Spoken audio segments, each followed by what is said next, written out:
Hi, welcome to my class. ഇന്ന് നമ്മൾ എടുക്കാൻ പോകുന്നത് ഒരു കറണ്ട് അഫയേഴ്സിൻ്റെ ക്ലാസ്സാണ്. ഓപ്പറേഷൻ സിന്ദൂർ എന്നാൽ നോക്കാം. ഓപ്പറേഷൻ സിന്ദൂർ. അതിനു മുമ്പ് നമ്മൾ പഹൽഗാം ആക്രമണത്തെക്കുറിച്ച് അറിയണം. എല്ലാവർക്കും അറിയാവുന്നതാണ്. എന്നാണ് പഹൽഗാം ആക്രമണം നടന്നത്? 2025 ഏപ്രിൽ 22-നാണ് പഹൽഗാം ആക്രമണം ഉണ്ടായത്. ഈ പഹൽഗാം ആക്രമണത്തിന് തിരിച്ചടിയായിട്ട് ഇന്ത്യ പാകിസ്ഥാനിലും പാക് അധിനിവേശ കാശ്മീരിലെയും ഭീകര കേന്ദ്രങ്ങളിലേക്ക് നടത്തിയ സൈനിക നീക്കമാണ് ഓപ്പറേഷൻ സിന്ദൂർ എന്നറിയപ്പെടുന്നത്. 2025 മെയ് മാസം 7-ാം തീയതി പുലർച്ചെ 1:05-നും 1:30-നും ഇടയിൽ നടന്ന ഈ ആക്രമണത്തിൽ 9 ഭീകര കേന്ദ്രങ്ങളാണ് ഇന്ത്യ തകർത്തത്.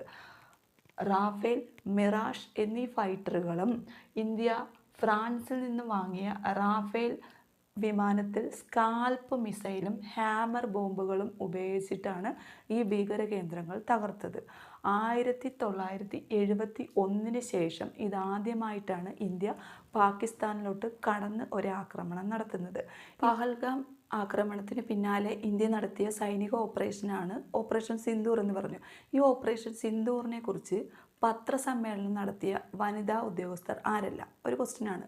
ആരൊക്കെയാണ് ആ വനിതാ ഉദ്യോഗസ്ഥർ? Colonel Sofiya Qureshi, wing commander Vyomika Singh. ഇവർ രണ്ടുപേരുമാണ് പത്രസമ്മേളനം നടത്തിയ വനിതാ ഉദ്യോഗസ്ഥർ എന്ന് പറയുന്നത്. ഇനി പഹൽഗാം ആക്രമണവുമായി ബന്ധപ്പെട്ട് എന്തൊക്കെ ക്വസ്റ്റ്യൻ എങ്ങനെയൊക്കെ ചോദിക്കാം നമുക്ക് നോക്കാം. എന്നാണ് പഹൽഗാം ആക്രമണം ഉണ്ടായത്? എല്ലാവർക്കും അറിയാവുന്നതാണ്. 2025 ഏപ്രിൽ 22-നാണ്. പഹൽഗാം ആക്രമണത്തിൽ എത്ര പേരാണ് കൊല്ലപ്പെട്ടത്? 26 പേരാണ് കൊല്ലപ്പെട്ടത്. പഹൽഗാം ആക്രമണത്തിൽ എത്ര പേരാണ് കൊല്ലപ്പെട്ടത്? 26 പേരാണ് കൊല്ലപ്പെട്ടത്. ഈ കൊല്ലപ്പെട്ടവർ ഒരു മലയാളി ഉണ്ടായിരുന്നു. ആരായിരുന്നു ആ മലയാളി?